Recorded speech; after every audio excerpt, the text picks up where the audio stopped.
Oke teman-teman, saya akan membacakan pengertian dari hubungan internasional. Hubungan internasional atau hubungan antar bangsa merupakan sebuah interaksi manusia antar bangsa, baik secara individu maupun kelompok yang dilakukan secara langsung maupun tidak langsung. Menurut Tulus Warsito, hubungan internasional yakni suatu studi terhadap interaksi dari politik luar negeri dari beberapa pelosok. Hal ini tidak jauh berbeda dengan pendapat Jeremy Bentham yang mengungkapkan bahwa hubungan internasional yaitu suatu ilmu yang merupakan sebuah kesatuan disiplin dan punya ruang lingkup serta suatu konsep-konsep dasar. Dengan kata lain, hubungan internasional seringkali disamakan oleh para ahli sebagai politik luar negeri, hubungan antar bangsa atau politik internasional. Oke teman-teman, saya akan membahas tentang makna hubungan internasional. Makna hubungan internasional adalah hubungan antar bangsa, kelompok-kelompok bangsa dan masyarakat dunia, dan kekuatan-kekuatan proses-proses yang menentukan cara hidup, cara berpikir dan bertindak. Pentingnya hubungan internasional. Kerjasama antar negara diperlukan antara lain karena dua faktor sebagai berikut. Faktor internal yaitu kekhawatiran terancamnya kelangsungan hidup sebuah negara. Kelangsungan hidup sebuah negara dapat terancam karena kudeta, intervensi negara lain hingga pengusaha oleh negara lain. Faktor eksternal yaitu suatu negara tidak dapat berdiri sendiri tanpa bantuan dan kerjasama dengan negara lain. Bantuan negara lain tersebut diperlukan untuk membantu pemecahan sebagai masalah yang dihadapi suatu negara, baik mengenai ekonomi, politik, atau masalah sosial. Saya dan teman saya akan menjelaskan politik luar negeri Indonesia dalam menjalani hubungan internasional.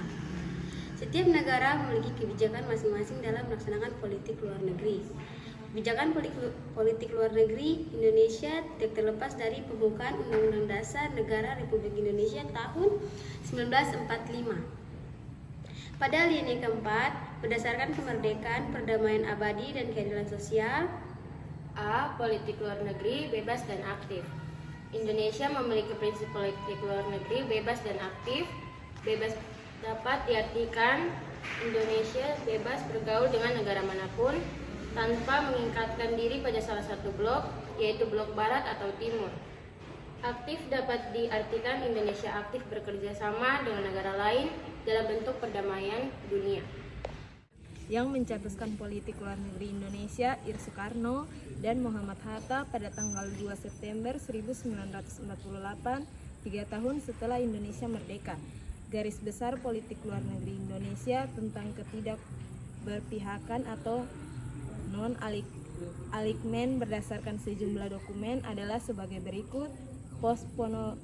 Posponegoro 2008. Tanpa mengikatkan diri pada fakta-fakta militer yang ada, menjauhkan diri dan meninggalkan pola penyesalan, sengketa dengan cara kekerasan dan tekanan untuk sebaiknya, mengutamakan saluran perundingan sebagai alat menghapuskan penjajahan, peran atau kontribusi yang dapat diberikan dalam hubungan internasional. Beberapa contoh peran Indonesia dalam hubungan internasional.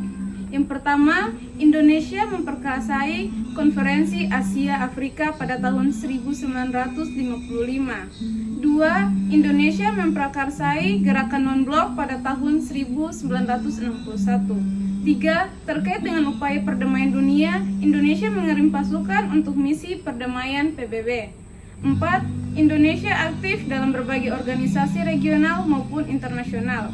Yang terakhir, Indonesia menjadi anggota Dewan Hak Asasi Manusia PBB di Indonesia, terpilih sebagai anggota Dewan Hak Asasi Manusia untuk periode 2011 sampai 2014 dan 2015 sampai 2019. Pola hubungan internasional adalah kerjasama bilateral, kerjasama yang dilakukan oleh dua negara.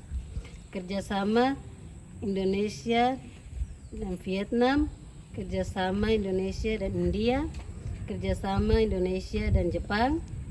Contohnya, kerjasama Indonesia dan Argentina, kerjasama Indonesia dan Afrika Selatan, kerjasama Indonesia dan Amerika Serikat. Sarana hubungan internasional. 1.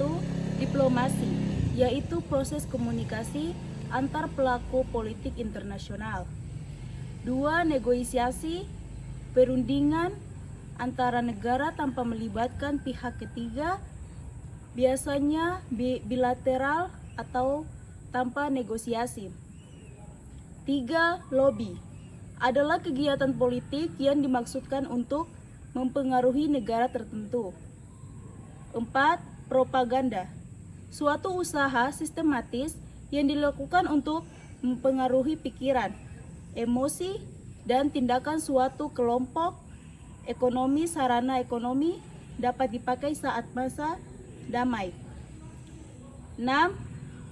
Kekuatan militer, diperlukan adanya kekuatan militer yang kuat dan hebat. Kalian sudah mengerti tentang video pembelajaran mengenai hubungan internasional tadi? Sudah.